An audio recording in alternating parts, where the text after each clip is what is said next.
La série continue par Ji-won qui est triste de voir Seo-ah pleurer et souffrir autant pour elle, puis sur la route du retour elle essaie de le consoler et cela réussit plutôt bien au point où Seo-ah affirme qu'elle est très gentille avec lui.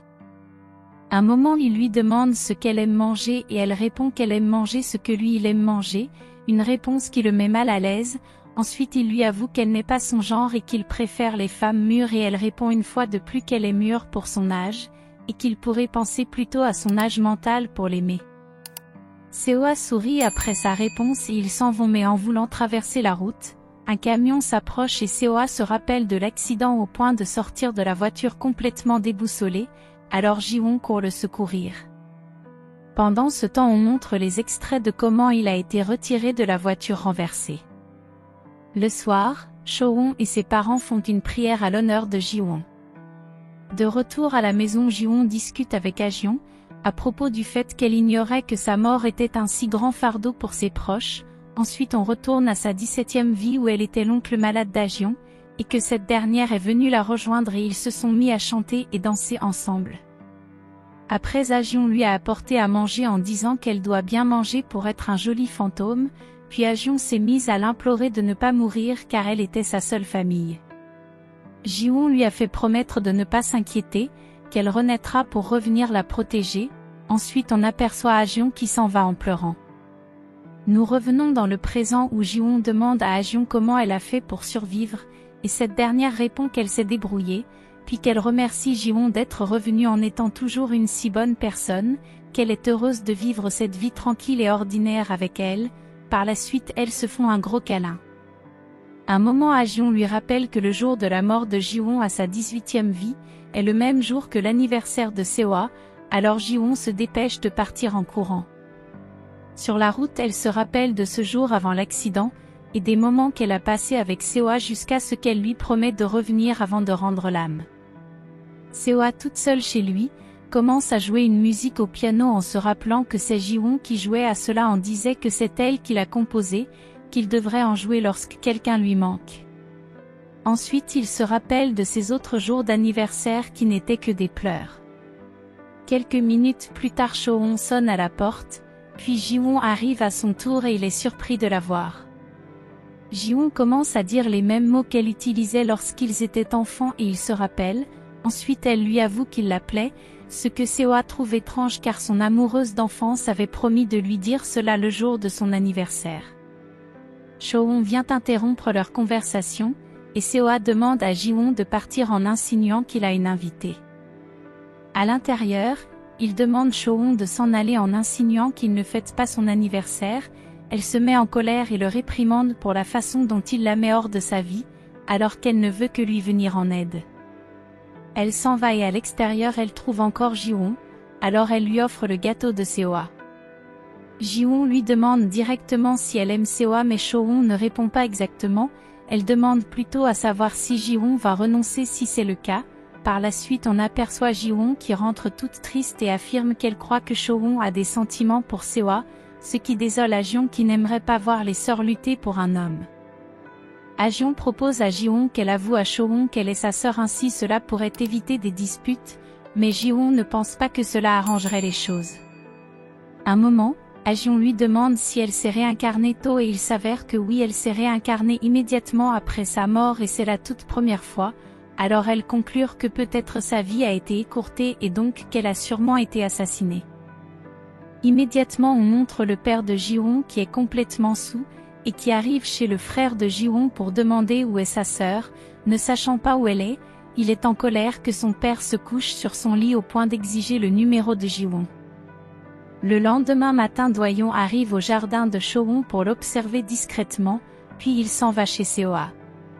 Ce dernier aperçoit des pétales dans sa maison et se met à penser à ce que lui a dit Ji-won, au point de garder cette pétale dans un livre. Dès l'arrivée de Seo-ah et Do-yeon au bureau, ce dernier s'avance immédiatement pour un problème financier. Ji-won arrive directement et Seo-ah la regarde de façon spéciale au point où elle lui demande s'il a pensé à elle mais il répond que non. Il veut savoir si elle est bien rentrée et elle change plutôt de sujet et s'excuse pour avoir été aussi directe, et il la remercie pour la nuit d'avant, puis ils s'en vont. Cho-won a sa société de jardinerie, elle reçoit un appel de Doyon qui veut ses services sans savoir qu'il s'agit d'elle, et son employé lui demande pourquoi elle fait cela, alors elle répond qu'elle veut juste se rapprocher de Seoa comme il ne cesse de l'éviter. Nous revenons sur Doyon et Seoa qui sont dans un café, où Doyon dit à ce dernier qu'il a déjà contacté les paysagistes sélectionnés, puis ils discutent à propos des fonds pour le projet et il s'avère que leur budget a été refusé, alors Seoa comprend que c'est Madame Jang qui a fait cela. Il commence à manger, Doyon lui demande de demander cet argent à son père et il répond que cela sera sa dernière carte. Immédiatement on l'aperçoit avec un homme qui est son oncle qui joue au golf et il lui explique comment faire pour être meilleur, ensuite ils discutent à propos des fonds pour l'hôtel. Doyon au bureau reçoit l'appel de Seoa qui lui dit qu'il s'apprête à rencontrer certaines personnes, et Seoa lui demande de l'attendre pour rentrer. On aperçoit Seoa et son oncle qui se préparent pour une réunion. Doyon arrive aussi au même endroit et est intercepté par JCO qui arrache son téléphone et commence à le mépriser, en le traitant de secrétaire, puis en disant qu'il est de la classe moyenne et que son père qui n'était rien aussi est mort tôt. Par la suite lorsque Doyon essaie de se défendre, JCO casse son téléphone. Seoa qui a vu toute la scène, s'approche pour défendre Doyon en versant du vin sur JCO, et ce dernier entame une bagarre jusqu'à ce que Doyon intervienne pour mettre un terme et s'en aller. Seoa le suit car Doyon est en colère, ce dernier n'apprécie pas le fait que Seoa prenne sa défense, puis ils se mettent à sourire et Seoa lui annonce que les fonds pour le projet sont prometteurs, qu'il a rencontré une banque et une société d'investissement, par la suite ils s'en vont manger ensemble. Le lendemain à l'hôtel, une jeune femme arrive et change les fleurs de l'entrée puis s'en va. Seoa arrive aussi avec les mêmes fleurs en main et est surpris de constater qu'on a déjà changé. Il monte et demande à Jiwon qui a fait cela et elle non plus ne connaît, puis il lui explique que ce sont les fleurs préférées de quelqu'un qu'il aimait beaucoup, et Jiwon est jalouse qu'il puisse avoir aimé une autre femme. Chohon les rejoint et annonce qu'elle est Emily la paysagiste, qu'elle vient discuter son contrat, alors Seoa demande à discuter seul avec Doyon. Il le réprimande pour n'avoir pas vérifié les identités des postulants, alors Chohon écoute la conversation et cela la fait pleurer au point où elle préfère s'en aller.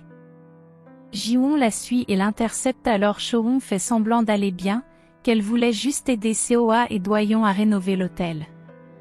Pour changer de sujet, Jiwon l'invite à dîner, alors elle se retrouve immédiatement au café à papoter, où Jiwon ne cesse de regarder Chohon comme si elle était une petite fille, au point de commencer à penser à leur moment passé ensemble. Un moment dans le passé, Chohon lui a demandé qui elle sauvera en premier entre elle et Seoa et elle lui a retourné la question.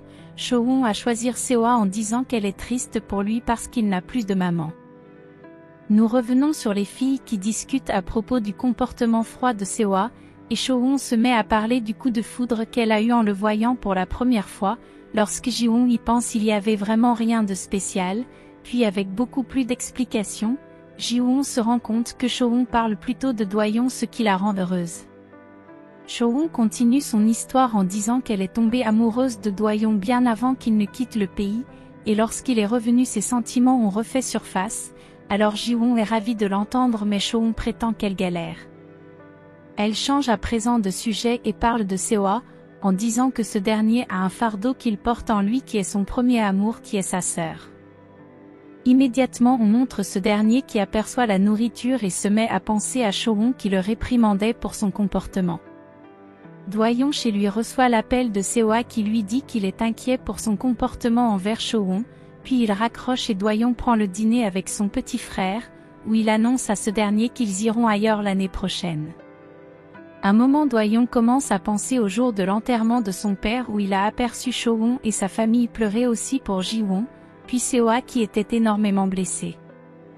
Ensuite il se rappelle de sa rencontre à l'école avec Seoa où ce dernier lui demandait de remettre un parapluie à Chohon après les cours et il refusait, mais lorsque Seoa lui a fait savoir qu'il le connaissait alors il a accepté et à la sortie des cours, il pleuvait et il est allé donner le parapluie à Chohon qui lui a déclaré son coup de foudre. Nous revenons à Chohon qui présente la photo de sa sœur à Jiwon en disant combien elle était jolie, aimée de tous et qu'elle savait tout, puis qu'elle lui a appris tellement de choses, mais qu'après son départ tout a été silencieux. Plus tard on aperçoit Ji-won qui accompagne Cho-won qui est complètement saoul. Seo-ah de son côté arrive devant la maison des Cho-won avec un paquet, mais n'arrive pas à sonner au point de rentrer avec. Sur la route il repense à Ji-won qui lui a dit les mêmes mots dans le passé. Arrivé devant la maison, Ji-won sonne et lorsque leur mère répond, elle s'en va dire au revoir à Cho-won puis va se cacher. Leur mère sort et réprimande Cho-won pour avoir bu autant et pendant ce temps Ji-won les observe toutes souriantes. Un moment sa mère l'aperçoit et vient lui demander si c'est elle qui a aidé Cho-won et elle commence à paniquer au point de vouloir s'enfuir, mais elle est retenue et sa mère commence à l'appeler par son prénom au point de pleurer, et dire qu'elle l'a attendu depuis tout ce temps.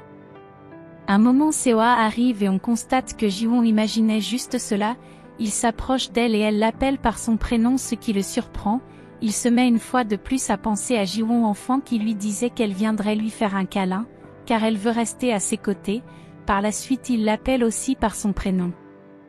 Va-t-il se rendre compte que c'est vraiment elle qui est revenue? La suite dans l'épisode suivant. Abonnez-vous pour ne pas rater nos vidéos.